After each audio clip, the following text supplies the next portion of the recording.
Welcome to this special stay-at-home edition of MCTV. I'm Will Best. COVID-19 changed how people go to work, school, and interact with their families. However, for those with chronic illnesses, not much has changed.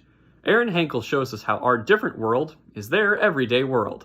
Individuals who are chronically ill are responding differently to COVID-19. Most of us chronically ill people don't have to worry about not having a face mask because we had to wear them before coronavirus for other medical reasons. We also are used to being scared and fearful of catching a cold or virus because we have weaker immune systems.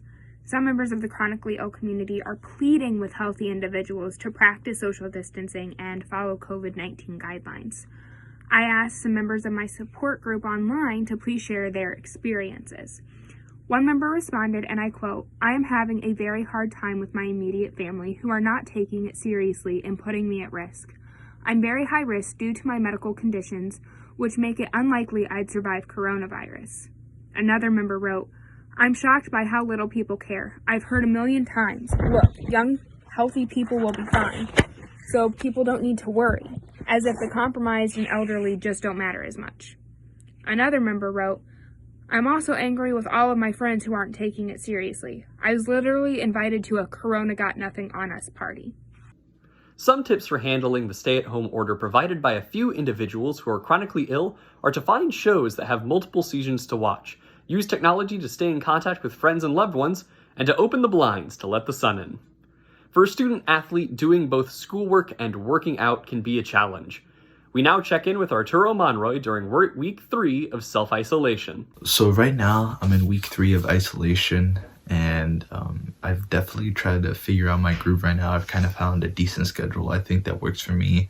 I have a good routine, and the first week I'll admit was kind of bad just because I was really lazy. I didn't want to wake up early. I just kind of didn't want to do anything, and I think a lot of people felt like that. But I've been trying to get myself up early recently, and I've built finally in my basement. I finally built a small home gym so I can work out in, and I've been trying to do my best to work out as much as I can to keep that good routine going. And it's something that you can really easily fall into. It's just like a bad routine, bad habits.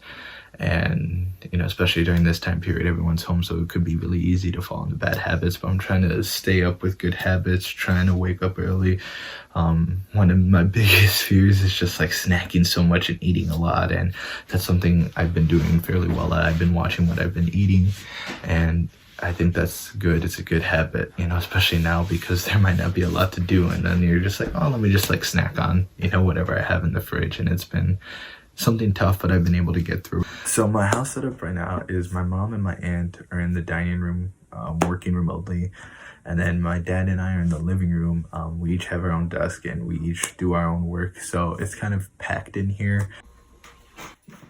And then over here you'll see my dad working, and then this is my setup. I have my breakfast right here, about to get my day started, but I have a nice little desk. This is essentially my isolation story, and hopefully everyone's doing well, and I know I've been able to figure things out on my end, find something consistent, and I just hope that my other classmates and other kids across the nation have been able to try to find something that works for them, and have been trying to just stay positive out of this situation, just because it's something that was unforeseen and honestly none of us really expected, like I mentioned. During the stay-at-home order, many of us are looking for things to pass the time. Connor Hill takes up his pen to show us how to draw a superhero. What I do from day to day is draw a lot. So I figured I'd just do a video of me drawing a comic book character. And from what I got back from people on social media was Spider-Man was the one they wanted to see the most. So today I'm going to be drawing Spider-Man.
Haley Melton reflects on her time during the quarantine, and her roommate Shannon also shares her feelings on remote learning. When I do leave the house for quarantine, it's normally just to go get groceries or something, or to Casey's to get gas, and I also work at a pizza place, so after I get up I find out what I have to do for the day, besides homework obviously, and then I go do that.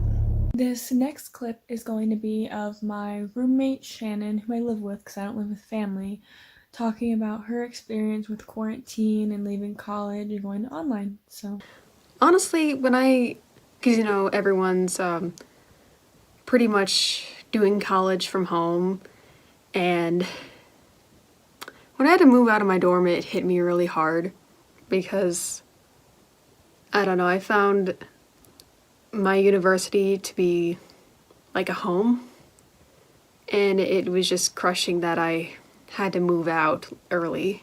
It just feels weird of how quickly everything has been how quickly time has passed since mid-March. And it's honestly quite, is disturbing the right word for that? Basically, I never thought I'd be living through something where it puts the entire world on halt. But I definitely do miss Monmouth and actual school, because online school has been a bit overwhelming and hard to handle with everything going on and being in a stressful environment. But I think after, a little bit, I think I finally caught up with everything, gotten a handle on it. So even though quarantine's been difficult, I do hope it ends soon, and it's just overall been not great. But hopefully it ends soon and we can all get back to our normal lives. Rosie Contreras and Haley Van Zweden give a brief glimpse into their lives at home. I just finished eating breakfast. Now I have to cook something for my brother, and class starts in 10 minutes. This is a typical day, well, Tuesday, because both my parents are at work today. So, yeah, just working out schoolwork for today. That's about it. It is another morning in quarantine. Personally, I'm losing my mind in quarantine. And I'm also sitting here with Addison. Addison wasn't really having it with me. So now, my chore of the day is to clean the bathroom. So this is what I am stuck doing all day. Well, not all day. But I kind of make it take forever. Finally finished the bathroom. Now I'm currently out and about during this wonderful quarantine at the bank. And the lines are ridiculous. Great. Another update during quarantine. I'm sitting here doing an assignment that's due in 3.5 hours that I procrastinated on. And it's about to storm outside, which I would show you, but it's kind of dark out, so it defeats the purpose. But yeah, story of my life. And quarantine seriously sucks. And I can't wait for it to be over. And that's MCTV. I'm Will Best. Thanks for tuning in to this special stay-at-home edition of MCTV. And to all my fellow seniors, I wish you all luck on your next adventures. Have a good summer break and stay safe and healthy.